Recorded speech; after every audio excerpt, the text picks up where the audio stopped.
Namanya Aisyah radhiyallahu anha. Kalau mau bilang Ummul Mukminin oke, ya. Aisyah radhiyallahu anha bukan kita katakan pencemburu. Apalagi kalau konotasinya negatif ya. Tetapi memang hadis Nabi SAW atau banyak riwayat yang menyebutkan tentang bagaimana cemburunya Aisyah. Menggambarkan itu. Cuman hadis-hadis ini yang menggambarkan tentang cemburu Aisyah harus diikuti dan dibaca sampai akhir, sampai tuntas. Ya. Contoh misalnya, Aisyah radhiyallahu anha pernah cemburu dengan Sofia, istri Nabi SAW dari orang Yahudi. Karena Aisyah menganggap Sofia ini saingannya. Aisyah cantik, Sofia cantik gitu ya. Lalu beliau mengatakan, ya Rasulullah, cukuplah anda dari perempuan Yahudi yang pendek itu. Ya. Beliau bilang begitu. Ini yang dinilai cemburunya Aisyah. Jangan sampai sini, baca riwayatnya. Yang penting dalam sebuah riwayat adalah bagaimana penyampaiannya Nabi. Kan gitu. Ini kan kasusnya Aisyah. Apa kata Nabi SAW? Wahai Aisyah, engkau telah mengucapkan kata-kata kalau ditaruh di air lautan, rusak air laut itu. Saking besarnya bobot dosa ucapanmu ini. Apa yang terjadi? Apakah Aisyah ulangi? Belum ada satu riwayat setelah itu Aisyah kembali menghina lagi Sofia atau istri yang lain. Tidak ada.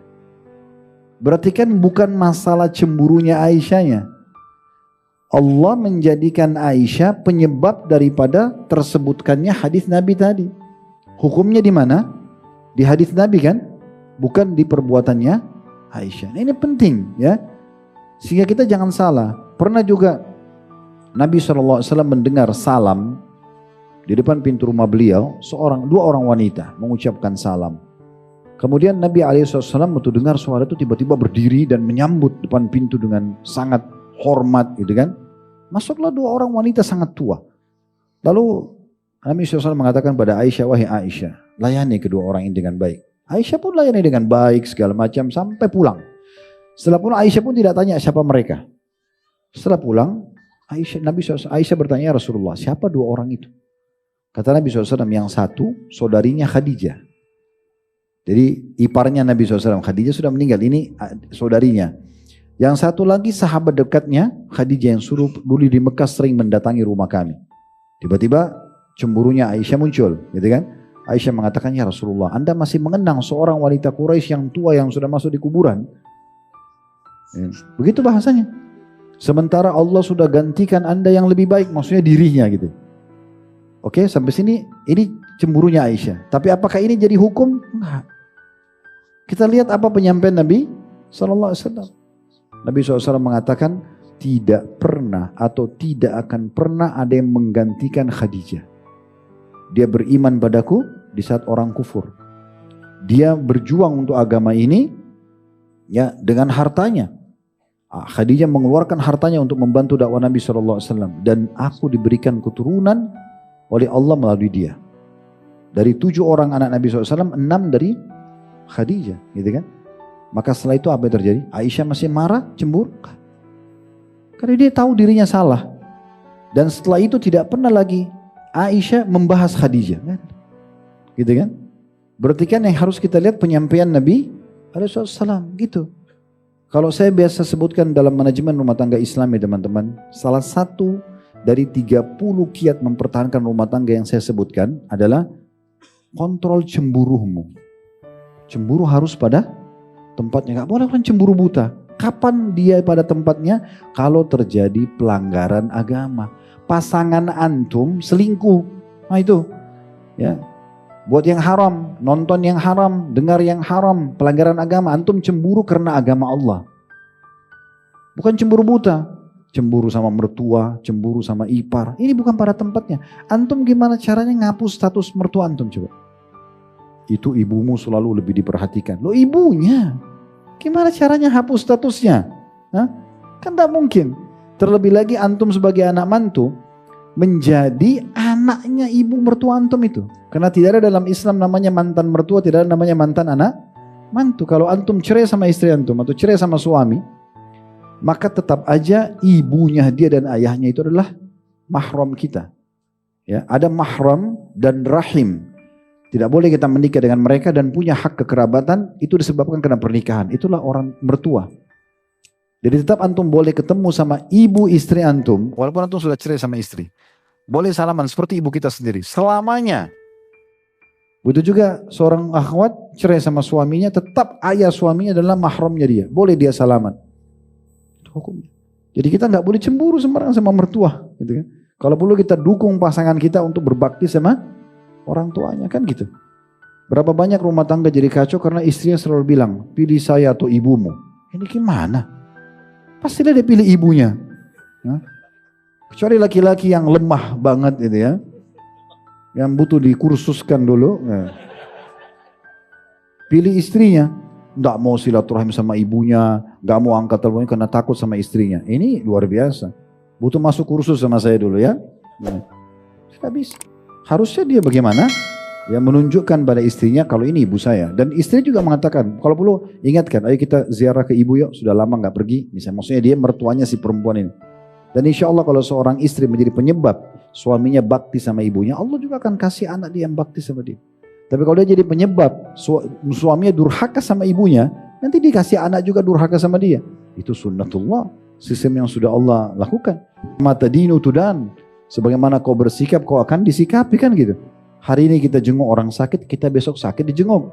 Hari ini kita bantu orang, besok kita dibantu. Hari ini kita gibah orang, besok kita digibah. Mau lari kemana? Gak bisa. Itu sistem yang Allah sudah buat. Kan gitu. Hal jazaa'ul ihsani illal ihsan. Balasan kebaikan pasti kebaikan juga, kan begitu. Jadi poin-poin seperti ini harus benar-benar difahami teman-teman sekalian. Jangan cemburu sama ipar. Ipar itu saudara-saudari, gak bisa dihapus. Walaupun mereka tidak punya hak mahram. Kalau kita menikah dengan seorang wanita, tidak boleh menggabungkan adik kakak dalam satu pernikahan. Laki-laki kan boleh poligami. Tapi Allah mengatakan wa antajma'u bainal ukhtaini illa ma qad salaf. Dan tidak boleh menggabungkan adik kakak dalam satu pernikahan, ya kan?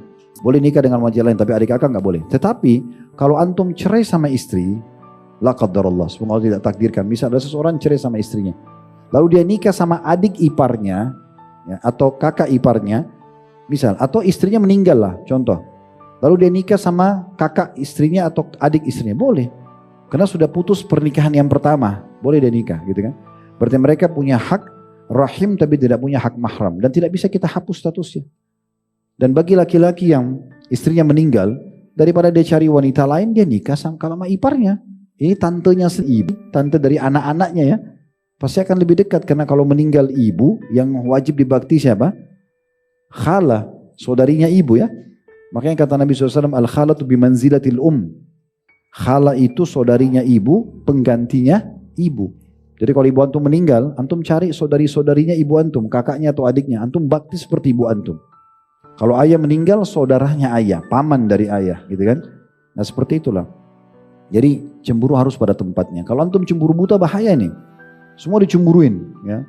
Mungkin pasangan antum berdiri di mall, kenapa tuh tiang? Kenapa kok berdiri di sana? Pasti kok punya kenangan. Kenangan apa? Tembok, orang nunggu. Ya, kadang-kadang orang bilang, enggak saya tunggu kamu. Ah enggak mungkin. Pasti begini. Ini syaitan sudah nih yang kuasai. Semua dicemburuin, gitu kan? Apa ini?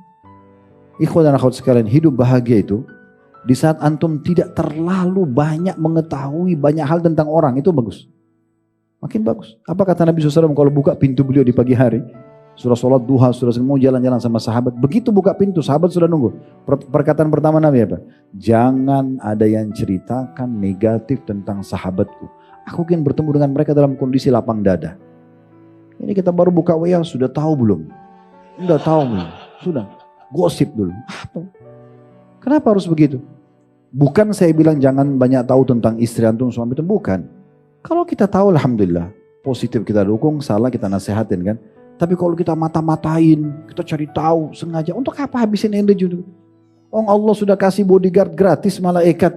Ngapain ambil tugas malaikat? Hah? Pasang CCTV di mobil, cari tahu ini kok. Ada tuh saya lihat beberapa aplikasi gitu, cari tahu di mana pasangannya selingkuh atau tidak. Itu orang-orang non muslim di sana, tidak beriman sama Allah. Kita ada Allah Subhanahu wa taala. Allah itu memang betul maha pengasih, maha penyayang bagi yang bakti. Dan Allah sangat keras siksanya bagi para pembangkang. Gak usah antum pusing. Pasangan antum buat salah, Allah punya cara menghukumnya, bukan kita. Kita bertugas sebagai suami dan sebagai istri sampai ajal datang. Setelah itu selesai. Kan bebas tugas kita. Tujuan kita adalah akhirat. Kan begitu.